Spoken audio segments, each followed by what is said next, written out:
വളരെ സന്തോഷത്തോടുകൂടിയാണ് ഈ വർഷത്തെ പ്രവേശനോത്സവത്തിൽ നിങ്ങളോടൊപ്പം വേദി വന്നത്.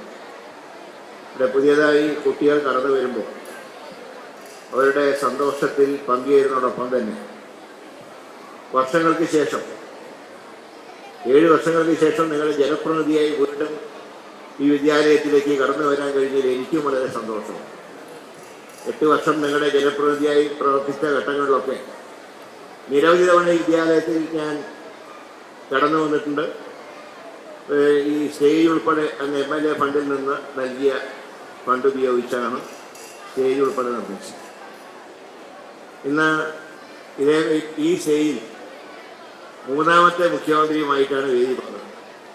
ഇവൻ ഉമ്മൻചാണ്ടിയായി, പിന്നീട് ശ്രീ പിണറായി വിജയനായി, ഇപ്പോൾ എൻ്റെ മുഖ്യമന്ത്രി കൂടിയായ ശ്രീ VD സതീശനായിട്ടും വേദി വന്നത്. അതുകൊണ്ട് ഞാൻ കൂടുതലൊന്നും പറയുന്നില്ല. മുഖ്യമന്ത്രിയുടെ പ്രസംഗത്തിൻ്റെ അവസാനം പറഞ്ഞൊരു ഭാഗം ഞാൻ നിങ്ങളെ ഓർമ്മിപ്പിക്കുക. ഇന്ന് നമ്മൾ ഏറ്റവും അധികം പോരാടുന്നത് മയക്കുമരുന്നിനെതിരായിട്ടാണ്.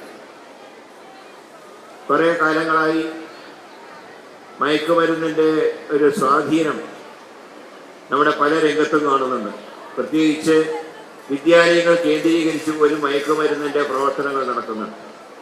അതിനെതിരെ ശക്തമായിട്ടുള്ള നിലപാടാണ് സംസ്ഥാന സർക്കാർ സ്വീകരിക്കാൻ പോകുന്നത്. പക്ഷെ അതിൽ കൂടുതൽ സഹകരണം രക്ഷിതാക്കളുടെ ഭാഗത്തുണ്ടാവും. ഇന്ന് ഈ കുട്ടികളുടെ ഒരു ദിവസത്തെ ക്ലാസ് കഴിഞ്ഞ് നിങ്ങൾ വൈകുന്നേരം കണ്ടുമുട്ടുമ്പോൾ മക്കളോട് നിങ്ങൾ ചോദിക്കേണ്ടത് അന്ന് വിദ്യാലയങ്ങളിൽ എന്തെല്ലാം വിശേഷങ്ങളുണ്ടായിരുന്നു.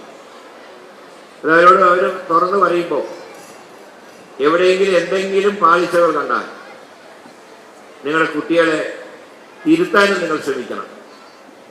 മാത്രമല്ല, ഏതെങ്കിലും മയക്കുമരുന്നിൻ്റെ സ്വാധീനം ഈ പ്രദേശത്തുണ്ടെങ്കിൽ ഉടൻ തന്നെ ബന്ധപ്പെട്ട അധികാരികളെ അറിയിക്കാനും ഈ വിദ്യാലയത്തിൻ്റെ പ്രിൻസിപ്പളും ഹെഡ് മാസ്റ്റർ ഉൾപ്പെടെയുള്ളവർ പ്രത്യേകം ശ്രദ്ധിക്കണം എന്നാണ് എനിക്ക് പറയാനുള്ളത്. ഞാൻ മറ്റൊന്നും കൂടുതൽ പറയുന്നില്ല. ഇവിടെ വന്നപ്പോൾ നിങ്ങളുടെ സ്കൂൾ ലീഡർ ചില ആവശ്യങ്ങൾ ഉന്നയിച്ചു.